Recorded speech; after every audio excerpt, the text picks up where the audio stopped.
eu, como presidente da Comissão de Direitos Humanos da Casa, tenho viajado o país, senhor presidente.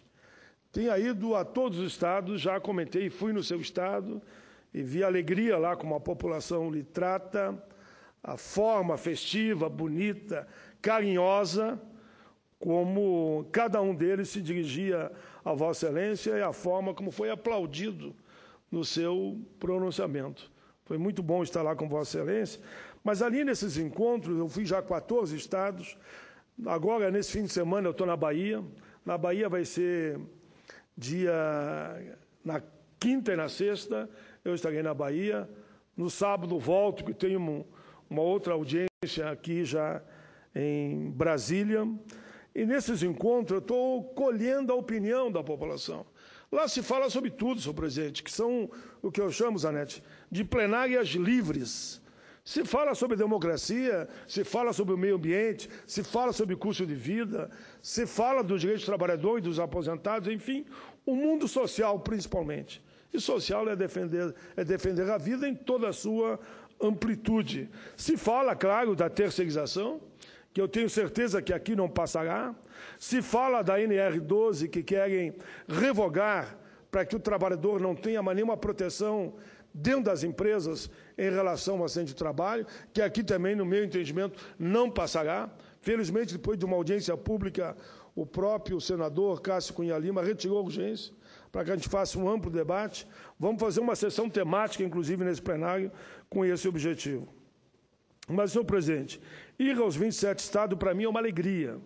Ouvir o povo do Norte, do Nordeste, do Centro-Oeste, cada um com as suas angústias, com as suas esperanças, com a sua opinião de que esse país pode melhorar e nós temos que sair da crise que nos encontramos, sem deixar claro de colocar os nossos pontos de vista. Enfim, é um diálogo permanente com o nosso povo, ouvi-los. Eles nos animam e a gente anima eles com a palavra que eu tenho dito, esperançar. Muito mais do que esperança. Esperançar é ter força de mudar, de fazer acontecer, de avançar. Pois bem, senhor presidente, como resultado parcial desse meu giro pelo Brasil, até agora eu sou obrigado a constatar que há um certo desencanto, senhor presidente. Há um certo desencanto com o Executivo, com o Legislativo e com o próprio Judiciário. O nosso povo, senhor presidente, está vendo o atual governo com certo constrangimento, e por isso eu uso a palavra desencanto. E isso se reflete nas pesquisas de opinião pública. Todos sabem que eu pertenço à base do governo. Devo admitir que não há como negar que essa realidade do desencanto está nas ruas. Entre os principais fatores responsáveis por esse desencanto da nossa população com o governo, situa-se, sem dúvida, mediante a crise econômica, social, política e ética. E aí nós vamos vendo o aumento do custo de vida. É justamente sobre isso, senhor presidente, que eu vou falar hoje. Os partidos cumprem seu papel como agremiação política e todos, de uma forma ou de outra, têm compromisso com a sua própria história, Por isso que eu afirmo aqui a minha posição em relação ao PT. Desde a sua fundação, ainda na década de 80, o PT lutou pela melhoria das condições de vida dos trabalhadores e suas famílias. Na oposição, combatemos duramente, senador Zanetti, você estava lá, não era só o PT não, você na época era do PMDB. Permita que eu aponte para Vossa Excelência, mas de forma respeitosa. Você foi um combatente daqueles que eu digo, Vossa Excelência estará sempre entre aqueles que eu chamo de guerreiros do povo brasileiro. Na oposição, combatemos junto, duramente, o FMI e as medidas recessivas que foram implantadas no Brasil de acordo, naquela época, pelo receituário desse fundo. Combatemos a inflação, o desemprego, o arroz salarial, combatemos a deterioração do poder de compra dos aposentados e pensionistas. Por tudo isso, quando o presidente Lula venceu as eleições de 2002, um novo ânimo, uma nova esperança tomou conta da população brasileira. A esperança em dias melhores, a esperança com mais saúde, a esperança com mais educação, a esperança com mais segurança, a esperança com mais qualidade de vida. Durante os 8 anos do governo do presidente Lula e o primeiro mandato da presidenta Dilma, achávamos que esse sonho iria se tornar realidade. Mas confesso, senhor presidente, que depois de uns tempos para cá, parece que esse sonho está ficando cada vez mais distante. Eu não gostaria de usar o que diz John Lennon numa das suas canções, e ele diz: o sonho acabou. Eu não gostaria de usar esse termo, porque o sonho ele é permanente. Entre um e o outro sonho, nós continuamos sonhando com um país melhor e bom para todos. Mas a realidade hoje nos preocupa muito. O Brasil não consegue crescer. Em 2013, por exemplo, o Brasil cresceu 2,5%, média menor do que apresentada pelo mundo, em torno de 3%. Pelos países emergentes, em torno de 4,7%. E pela própria América Latina, que foi 2,7%, e nós ficamos em 2,5%. Em 2014, nosso PIB cresceu apenas 0,1%. 2015, a perspectiva é que 0,5%, e todos apontam que 2016 deverá ser também negativo na área de 1% a 2%.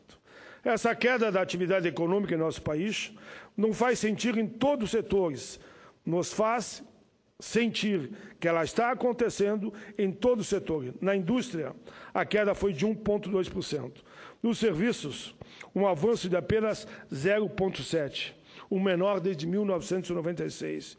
E o consumo das famílias brasileiras caiu 2,9% em 2013, que foi em 2013, para 0,9% agora, no ano passado.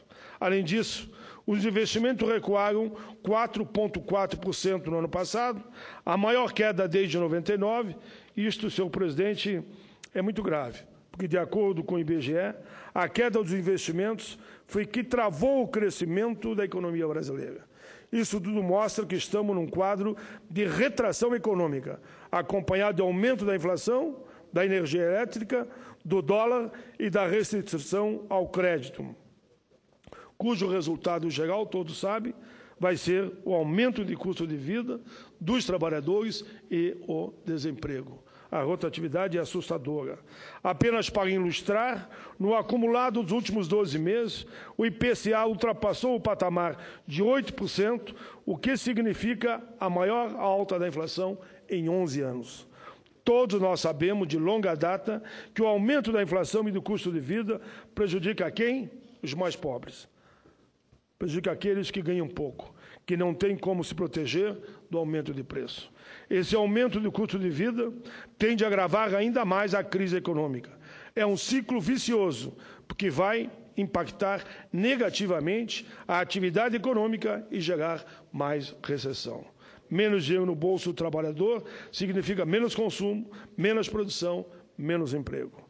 Cito aqui, por exemplo, senhor presidente, pesquisa do Data Popular, divulgado pelo jornal Estado de Minas, segundo o qual a classe C representa hoje cerca de 114 milhões de brasileiros, ou seja, 56% da população, cuja renda mensal é em torno de 2,9 mil. Essa foi a classe pela qual o comércio abriu suas portas, com uma maior oferta de créditos e juros baixos, que financiavam imóveis, celulares, televisores, a chamada linha branca, carros, viagens, entre outros bens de consumo. Porém, segundo o Instituto Data Popular, essa mesma classe não está mais tão otimista. E a realidade agora é outra. A grande maioria dos entrevistados dessa classe que teve a sanção, 79%, acredita que os preços vão continuar subindo. 55% estão pessimistas em relação ao seu emprego. 68% disseram que 2015 será um ano pior do que o anterior para o país. Por isso, os cortes no orçamento doméstico já começaram. Ainda segundo a Data Popular, 41% dos entrevistados disseram comprar a mesma quantidade de produtos, porém adquiriram sempre naquilo que é considerado o mais barato, porque eles não têm mais o poder que tinham há um tempo atrás. Cerca de 80% disseram estar economizando nas contas do dia a dia, como água, luz, telefone, e 31% assumiram ter comprado fiado em 2014 para 2015. E muitos daqueles brasileiros e brasileiras que estavam se sentindo incluídos socialmente, que estavam podendo desfrutar de um nível de renda um pouco melhor, com mais conforto, começaram a ver o seu sonho, o seu mundo desmoronar de um dia para o outro. Cito como exemplo o caso da senhora Gilsa Borges, publicada esta semana numa emissora de Minas. Nascida em uma família de classe baixa há 10 anos, viu sua vida mudar para melhor. Fez curso técnico para massagista, alugou uma sala na zona sul de Belo Horizonte, onde atendia em média 10 clientes por dia. Comprou equipamentos, reformou a casa onde morava, adquiriu um carro e começou a faculdade de fisioterapia. Com uma maior renda, engrossou a faixa social que mais ascendeu nos últimos anos, ou seja, a classe C, por mim aqui descrita. Na matéria diz, foi como se me dessem todas as oportunidades e agora me tirassem todas elas. Tal é a decepção daquilo que aconteceu há uns anos atrás e aquilo que está acontecendo hoje com ela. Com a crise econômica que atingiu o país em 2014 e se acentua com mais força esse ano, continua a análise. Ela perdeu a sala que alugava, vendeu o carro e os equipamentos também vendeu e parou de estudar. Essa senhora, senhoras e senhores, é apenas um exemplo dos milhares que podemos encontrar pelo Brasil afora, dos efeitos perversos que a alta do custo de vida e a crise econômica têm provocado no orçamento das famílias brasileiras. Senhor presidente, há pouco tempo atrás eu vi uma matéria, deputado Zanetti, que mostrava que o brasileiro estava optando mais para montar uma barraquinha, para vender laranja, para vender banana, para vender maçã e para vender o chamado prato feito, né? Aquele prato feito que é vendido num espaço plastificado. E a concorrência, senhor presidente, quando eu moro longe daqui, quando eu me desloco daqui para a minha casa, há alguns anos atrás, eu via 10 barracas, hoje eu vejo 50 barracas, numa concorrência um contra o outro para vender o pratinho pronto naquela marmita. É a marmita o termo certo, né? Ou a quentinha. Para vender banana, melancia, laranja, abacaxi. E aí parei a perguntar, eu vi que aumentou tanto a concorrência. Olha o que eles me disseram. Senador, aumentou tanta a concorrência devido ao desemprego. E o mais grave, se a gente bobear, passa um malandro aqui e nos assalta ainda. Ele leva os R$50, R$200, que é a feira do dia, digamos, o resultado da venda dos produtos de alimentação, que ali ele vendeu e não leva embora. Então, além de nós estarmos aqui improvisados para ganhar o pão de cada dia, e ainda tem semana que o malandro nos assalta 2 vezes. Encosta o carro, calça todo mundo, recolhe o dinheiro e se manda embora. Então, essa é uma realidade que eu quero aqui dividir com os senhores, que é a situação baseada na alta do custo de vida, a crise econômica e o desemprego. Esses efeitos são ainda mais acentuados entre os idosos, que hoje representam 13% da população. De acordo com a última pesquisa divulgada pela Fundação Getúlio Vargas, a inflação para os que têm mais de 60 anos é maior do que para o resto da população. Segundo esse estudo, o Índice de Preço ao Consumidor da Terceira Idade, o IPC-3I, que mede a variação do preço da cesta de compra da pessoa com mais de 60 anos, registrou inflação de 4,16% no primeiro trimestre deste ano, o maior para o período desde 2003, quando a variação acumulada lá atrás foi de 5,28%. Já no acumulado dos últimos 12 meses, de acordo com a mesma inflação, o índice fica maior do que a inflação acumulada para o resto da população. Para o resto da população, ficou em torno de 8% e para eles 8,56%. Acima do teto, inclusive, previsto pelo governo federal, que seria de 6,5%, e superior ao índice de preço ao consumidor amplo, que ficou em torno de 8%. A situação dos nossos idosos deve se agravar ainda mais com a alta do desemprego.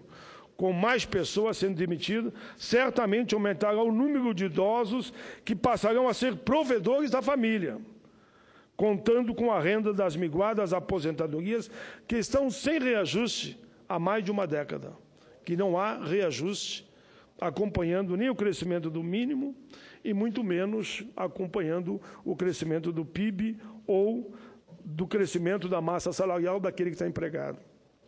Ou seja, a população que deveria cuidar da velhice será cuidada por ela. Se continuar assim, o baixo salário do aposentado, ele ainda tem que usar para garantir a alimentação de netos e até mesmo de filhos e noras. E é por isso, senhoras e senhores senadores, que eu não posso aceitar o que fazem hoje ainda com o fator previdenciário. Esse ato é perverso, que reduz a aposentadoria do cidadão, depois dele pagar durante 35 anos, ter mais de 60 anos, ele ainda tem a sua aposentadoria cortada pela metade. Porque é isso que acontece para a mulher e para o homem no ato da aposentadoria. Fizemos uma engenharia aqui, quando aprovamos a fórmula 85-95, que eu venho brigando há muito tempo, mas só vai valer por 2 anos. Daqui 2 anos ela não vale mais. E depois desses 2 anos, em 5 anos, a fórmula vira 90-100. O camarada vai ter que trabalhar mais do que trabalhava antes, na época que existia o fator previdenciário na sua forma original. Por isso, senhor presidente, nesse sentido, apresentei a emenda número 011, a MP 677, que prevê um reajuste real para os aposentados, acompanhando o crescimento da massa salarial do país. A proposta é vincular a valorização dos benefícios ao crescimento da remuneração média dos trabalhadores no mercado informal. Se não tiver crescimento no mercado formal, também não terá um aposentado. Uns falam, por que tu não vincula o PIB? Bom, o PIB não está crescendo, mas assim mesmo, se quiser, eu vinculo o PIB, que há 2 projetos, também é esse, só que o PIB tem sido negativo, significa que o aposentado não vai ter nem um centavo de reajuste. Assim, senhor presidente, todo o crescimento real observado na remuneração dos trabalhadores ativos ao longo do ano passa a ser igualmente concedida aquele percentual aos aposentados e pensionistas no ano subsequente. Com isso, estaríamos assegurando a melhoria do salário dos aposentados e pensionistas. Senhor presidente, é urgente a implantação de uma política de valorização do valor dos benefícios dos nossos idosos. Senhor presidente, eu quero ainda discorrer, nesse momento, senhor presidente, sobre um tema que preocupa a todos nós. O impacto do aumento do custo de vida também se tem feito sentir no poder de compra da chamada Bolsa Família. Matéria publicada pelo Diário de Pernambuco, em 3 de maio último, ilustra bem essa minha opinião. Ilustra muito bem, senhor presidente, o que está acontecendo com os beneficiários do Bolsa Família. Um programa que conta com quase 14 milhões de pessoas cadastradas e que ajudou a retirar da linha de pobreza 36 milhões de brasileiros entre 2003 e 2013. De acordo com a referida matéria, no Vale do Jequitinhonha, e todo mundo sabe que é um dos vales mais pobres do país, os beneficiários do programa repetem sempre a mesma história. Mesmo com o auxílio do governo, precisam agora recorrer à ajuda de parentes e conhecidos para não passar fome. Para ilustrar o que estou dizendo, gostaria de transcrever um trecho da entrevista que a secretária de Ação Social do município de Itinga concedeu. Senhora Débora Ramalho Vieira concedeu a entrevista ao Diário de Pernambuco. De acordo com ela, agora abro aspas, os pedidos de ajuda ao órgão são constantes. Recebemos pessoas que alegam que a sua única renda devido ao desemprego é a Bolsa Família, que não tem nada em casa. Não tem comida e nem dinheiro sequer para ir a uma feira, comprar banana que seja, laranja ou abacaxi. Outros dizem que não tem nenhuma colher de arroz para fazer o almoço e alimentar o filho, para mandá-lo à escola. Recebemos constantemente pedidos variados de pessoas beneficiadas do Bolsa Família. Urgentemente, o que tem chegado mais é pedido de ajuda de custo para o pagamento, senhor presidente, de conta e de luz. Além de não poder comprar gás, além de não poder comprar alimentação, não podem pagar a água e a luz. Essa é a condição que estão vivendo milhares e milhares de famílias brasileiras, beneficiárias ainda pelo Bolsa Família, que dirá se não tivesse o Bolsa Família, como decorrência, claro, mas aí, da escalada da inflação. Além da escalada da inflação, da crise econômica e do aumento do custo de vida nos últimos meses. Esta situação não pode continuar. Nós, senhor presidente, que sempre lutamos em favor da melhoria das condições de vida da nossa gente, não podemos aceitar esse arroxo, a recessão, o desemprego, a miséria e a inflação. É preciso mudar a política econômica. Aí, ministro Levi, eu sou daqueles que não é a primeira vez que eu venho dizendo que aquele ajuste fiscal de tirar o dinheiro da viúva, de tirar o dinheiro do seguro-desemprego, de tirar o dinheiro do pescador, de tirar o abono de um salário mínimo uma vez por ano do idoso, só poderia dar nisso. Eu não posso ser favorável a uma política econômica que impõe sacrifícios à classe trabalhadora, aos aposentados, aos pensionistas, aos servidores, enquanto que os bancos e as operadoras de cartão de crédito têm lucros astronômicos. O sistema financeiro vai muito bem. Infelizmente, o que vai mal é a indústria, que vai mal é o emprego, que vai mal é o salário do trabalhador, e aí aumenta o custo de vida. Em 2013, só como exemplo, senhor presidente, o Banco Itaú, por exemplo, teve um lucro em 2013, onde eu falo de toda essa miséria, aí eu mostro o lucro do banco, 15,7 bilhões. O maior já registrado na história dos bancos. No único ano, quase 16 bilhões de lucro. O resultado representa uma alta de 15,5% em relação ao obtido em 2012. O Bradesco fechou o ano de 2013 com o lucro, aí já é outro banco, de 12 bilhões. Já para esse ano de 2015, o lucro líquido do Banco do Brasil aumentou 117,3% no primeiro trimestre, em comparação com o mesmo período do ano passado. Esse resultado está em linha com os balanços do Itaú, do Bradesco, do Santander, que, apesar da crise, só divulgam altos e altos lucros que não dá para esconder, porque é fato e é real. Senhor presidente, tem uma luta política, meu amigo Zanetti, que mostra o meu compromisso com os direitos humanos, com o social, com aqueles que são mais vulneráveis, com os discriminados. E claro que eu luto também, porque entendo que meio ambiente é vida, luto pelas liberdades, luto por política de igualdade e não posso aceitar uma situação como essa. Por isso, defender mudanças na política econômica que imponha menos sacrifício aos setores menos favorecidos da sociedade e mais sacrifício àqueles setores que sempre lucraram nesse país, é ser coerente com a nossa história, a história das nossas vidas, com a nossa militância no longo desses anos. Tenho a esperança, senhor presidente, senhoras e senhores senadores, de que o Congresso Nacional possa dar uma contribuição significativa. Espero que o pacote que estão falando e que vão divulgar entre hoje e amanhã não seja, mais uma vez, sacrifício nos trabalhadores, no campo e da cidade. Sacrifício para aqueles, senhor presidente, que mais precisam. Que não venham, mais uma vez, atirar em pescador, atirar em quem está desempregado, atirar nos viúvos e nas viúvas, atirar no abono. Espero que não seja isso, senhor presidente.